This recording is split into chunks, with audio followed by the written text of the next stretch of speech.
எல்லாருக்கும் வணக்கம். இன்னைக்கு நம்ம ஜாதகத்தில் 10ஆம் பாவகம் பற்றி பார்க்கலாம். அதுக்கு முன்னாடி லக்னம் என்றால் என்ன? லக்னம் அப்படின்னா நம்மளுடைய ஜாதகத்தில் பார்த்தீங்கன்னா அந்த லக்னத்திலிருந்து தான் நமக்கு இந்த 12 பாவங்களையும் கணக்கெடுப்பாங்க. இப்போ லக்னம் கண்டுபிடிப்பது எப்படி அப்படி பார்க்கலாம். இது ஒரு பொதுவான ஒரு ஜாதக கட்டம், ஓகேங்களா? இதுதான் பேசிக்கான ஒரு ஜாதக கட்டம். இதில் பார்த்தீங்கன்னா 12 ராசிகள் இருக்குது. இந்த 12 ராசிகளில் பார்த்தீங்கன்னா லா அப்படின்னு குறிப்பிட்டிருப்பாங்க. ஏதாவது ஒரு ராசியில் உங்கள் ஜாதகத்தை எடுத்துக்கோங்க. ஏதாவது ஒரு ராசியில் லா அப்படின்னு போட்டிருப்பாங்க. அந்த லான்னு குறிப்பிட்டிருப்பாங்க பார்த்தீங்களா, அதுதான் உங்களுடைய லக்னம். ஃபார் எக்ஸாம்பிள் பார்த்தீங்கன்னா இப்போ லா அப்படின்னு மிதுனத்தில் எழுதியிருந்தால் உங்களுடைய லக்னம் மிதுனம். ஒருவேளை துலாமில் லா அப்படின்னு எழுதியிருந்தால் துலாம் தான் உங்களுடைய லக்னம். கும்பத்தில் லா அப்படின்னு எழுதியிருந்தால் கும்பம் தான் உங்களுடைய லக்னம். அந்த மாதிரி உங்களுடைய ஜாதகத்தை எடுத்துக்கோங்க. அதில் லா எங்கே இருக்குது அப்படி பாருங்கள், அதுதான் உங்களுடைய லக்னம், ஓகேங்களா? இதுதான் பேசிக். இந்த லக்னத்துலேருந்து தான் நம்மளுடைய 10ஆம் பாவகத்தை நம்மளால் கண்டுபிடிக்க முடியும். நிறைய பேருக்கு பார்த்தீங்கன்னா ராசி தெரியும், ஆனால் லக்னம் தெரியாது. ஆனால் லக்னத்துலேருந்து தான் பார்த்தீங்கன்னா நம்ம 12 பாவங்களையும் கணக்கெடுப்போம், ஓகேங்களா? ராசி பார்த்தீங்கன்னா சந்திரனை வைத்து சொல்லுவாங்க. சந்திரன் எங்கே இருக்கோ அதுதான் உங்களுடைய ராசி. லக்னம் பார்த்தீங்கன்னா லா அப்படின்னு எழுதியிருப்பாங்க. அங்கேருந்து பார்த்தீங்கன்னா நீங்கள் ஒவ்வொரு வீடாக கணக்கெடுக்கணும்.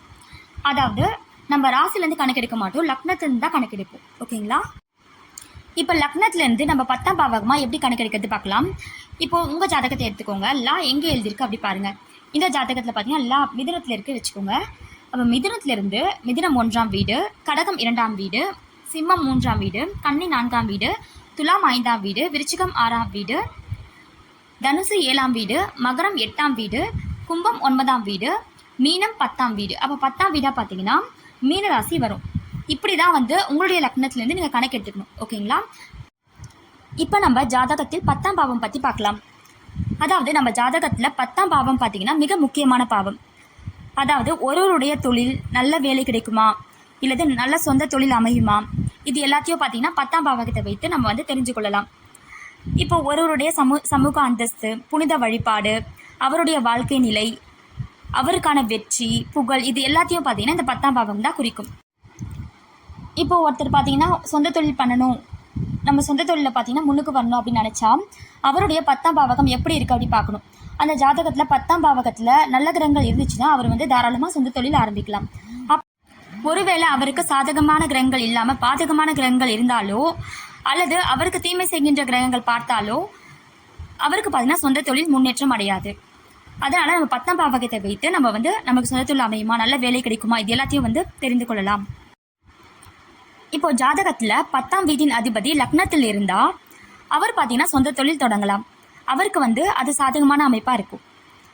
இப்போது 10ஆம் வீட்டின் அதிபதி 2ஆம் வீட்டில் அமைந்திருந்தால் ஜாதகம் மிகவும் அதிர்ஷ்டசாலி அப்படி சொல்கிறாங்க. அதாவது 2ஆம் வீடு என்பது 10ஆம் வீட்டிற்கு 5ஆம் வீடு. அப்போ நாம் தொட்டதெல்லாம் துலங்கும், கை நிறைய பொருள் ஈட்டுவான் அப்படி சொல்கிறாங்க.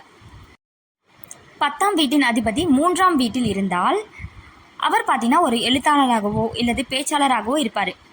அப்போ அந்த துறையில் அவர் இருந்தால் அவர் பிரகாசிப்பார், புகழடைவார் அப்படி சொல்கிறாங்க. 10ஆம் வீட்டின் அதிபதி 4ஆம் வீட்டில் அமர்ந்திருந்தால் ஜாதகர் ஒரு உதாரண மனிதராக இருப்பார். அதாவது எல்லா விஷயங்களிலும் அறிவுடையவராக இருப்பார். இந்த அறிவாற்றலால் பலராலும் மதிக்கப்படுபவராக இருப்பார் அப்படி சொல்கிறாங்க. இடம் வாங்கி விற்கும் அல்லது கட்டடங்களை கட்டி விற்கும் தொழிலை மேற்கொண்டால் அதில் முதன்மை நிலைக்கு உயர்வார் என்று சொல்கிறாங்க. 10ஆம் வீட்டின் அதிபதி 5ஆம் வீட்டில் இருந்தால் இந்த அமைப்பை பார்த்தீங்கன்னா ஆசீர்வதிக்க பெற்ற அமைப்பு என சொல்லலாம்.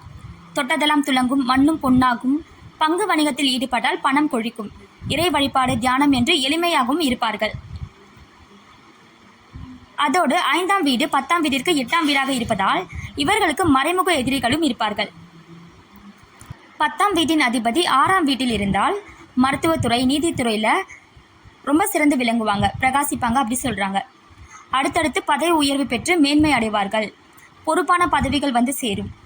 நடுநிலையாளர் என்று பெயர் பெறுவதுடன் பலரின் மதிப்பையும் பெறுவார்கள். அடிக்கடி இடமாற்றம், ஊர் மாற்றங்கள் ஏற்படும். எதிரிகள் இருப்பார்கள். 6ஆம் வீடு 10ஆம் வீட்டிற்கு 9ஆம் வீடு ஆகையால் அதிர்ஷ்டம் இவர்கள் செல்லும் இடங்களில் எல்லாம் கூட. 10ஆம் வீட்டின் அதிபதி 7ஆம் வீட்டில் இருந்தால் ஜாதகரின் தொழில் அல்லது வேலை மிகவும் சக்தி வாய்ந்ததாக அமையும். அவர்களுடைய அறிவு சராசரிக்கும் அதிகமானதாக இருக்கும். பலவற்றை தெரிந்து கொள்ளவும் தெரிந்து கொண்டதை அற்புதமாக வெளிப்படுத்தும் திறமையுடன் இருப்பார்கள். தொழிலில் சிறந்த பங்குதாரர் அல்லது கூட்டாளி கிடைப்பார். அதுவே அவருடைய வளர்ச்சிக்கு பெரும் உதவியாக அமையும். தொழில் நிமித்தமாக அடிக்கடி தூர தேசங்களுக்கு சென்று வரும் வாய்ப்பு கிடைக்கும். நிர்வாக திறமைகள் உடையவராக இருப்பார். தங்களுடன் வேலை பார்ப்பவர்களை நம்புவார்கள். அதோடு நம்பிக்கைக்கு உரியவர்களாக இருப்பார்கள். அதனால் அவர்கள் கையில் எடுத்து செய்யும் எல்லா செயல்களுமே வெற்றி பெறும், பலனை தரும். இந்த இடம் 10ஆம் வீட்டிற்கு 10ஆம் இடமாகும். இதனால் அவர்களுடைய வெற்றி எல்லைகளை கடந்து நிற்கும், கடந்து செல்லும். 10ஆம் வீட்டின் அதிபதி 8ஆம் வீட்டில் இருந்தால் ஜாதகருக்கு அவருடைய தொழிலில் அல்லது வேலையில் பல இடைஞ்சல்களும் இடமாற்றங்களும் உண்டாகும். திறமைசாலிகளாக இருந்தாலும் பலரால் புரிந்து கொள்ள முடியாதவர்களாக இருப்பார்கள். தங்கள் வழியில்தான் செல்வார்கள். பெருந்தன்மை உடையவர்களாகவும் உயர்ந்த கொள்கைகளை உடையவர்களாகவும் இருப்பார்கள். தங்களுடன் வேலை செய்பவர்களால் பாராட்டப்படுபவர்களாகவும் இருப்பார்கள். இந்த 8ஆம் இடம் 10ஆம் வீட்டிற்கு 11ஆம் இடம் ஆதலால் நல்ல லாபம் கிடைக்கும் தொழில் அல்லது நல்ல சம்பளம் கிடைக்கும் வேலைகள் அமையும். 10ஆம் வீட்டின் அதிபதி 9ஆம் வீட்டில் இருந்தால் ஜாதகர் பரம்பரை தொழிலில் நாட்டமுடையவராக இருப்பர். போதகர், ஆசிரியர் போன்ற வேலைகளை விரும்பி செய்வார்கள். ஆன்மீக வழியில் ஈடுபடுபவர்களாகவும் வழிகாட்டியாகவும் இருப்பார்கள். அதிர்ஷ்டம் உடையவராகவும் வசதி உடையவராகவும் இருப்பார்கள். இவர்களுக்கு இவர்களது தந்தையின் உதவியும் வழிகாட்டுதலும் நிறைந்திருக்கும். தர்ம சிந்தனை உடையவர்களாக இருப்பார்கள். மனவள மேம்பாட்டுத் துறையில் நுழைந்தால் சிறப்பானதொரு இடத்தை பிடித்து மேன்மை பெறுவார்கள். தங்களுடைய திறமையால் பலரது போற்றுதலுக்கும் உரியவர்களாக திகழ்வார்கள். இப்போ 10ஆம் வீட்டின் அதிபதி 10இல் இருந்தால் தங்கள் தொழிலில் அல்லது வேலையில் பிரகாசிப்பார்கள். இந்த அமைப்பு கெட்டிகாரத்தனத்தை, புத்திசாலித்தனத்தை வெளிப்படுத்தும் அமைப்பாகும். தங்களுக்கு மேலாளர்களை மதிக்கும் மனப்பக்குவம் உடையவர்களாக இருப்பார்கள். அதனால் மதிப்பும் பெறுவார்கள். மற்றவர்களின் நம்பிக்கைக்கு உரியவர்களாக இருப்பார்கள்.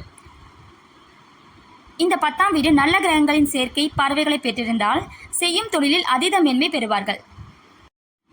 10ஆம் வீட்டின் அதிபதி 11இல் இருந்தால் ஜாதகருக்கு பணத்துடன் மதிப்பும் மரியாதையும் சேரும். பெருநோக்குடையவர்களாக இருப்பார்கள். இந்த வீடு 10ஆம் வீட்டிற்கு 2ஆம் இடமாகும். இதனால் இவர்களுக்கு செல்வத்துடன் புகழும் மரியாதையும் சேர்ந்து கிடைக்கும். தொழிலில் மேன்மை அடைவார்கள். 10ஆம் வீட்டின் அதிபதி 12இல் இருந்தால் வேலையில் அல்லது தொழிலில் பல பிரச்சனைகளையும் தடைகளையும் சந்திக்க நேரிடும். சிலர் வெளிநாட்டிற்கு சென்று அங்கு பல சிரமங்களை சந்திக்க நேரிடும். வருமான வரி, விற்பனை வரி போன்ற செயல்பாடுகளில் முறையற்று இருந்தால் பல சிக்கல்களை சந்திக்க நேரிடும். இப்போ நம்ம ஜாதகத்தில் 10ஆம் பாவம் பற்றி பார்த்தோம். இந்த பதிவு உங்களுக்கு பயனுள்ள பதிவாக இருக்கும் நம்புகிறேன். இந்த பதிவு உங்களுக்கு பிடிச்சிருந்தால் லைக் பண்ணுங்கள், ஷேர் பண்ணுங்கள், சப்ஸ்கிரைப் பண்ணுங்கள். நன்றி, வணக்கம்.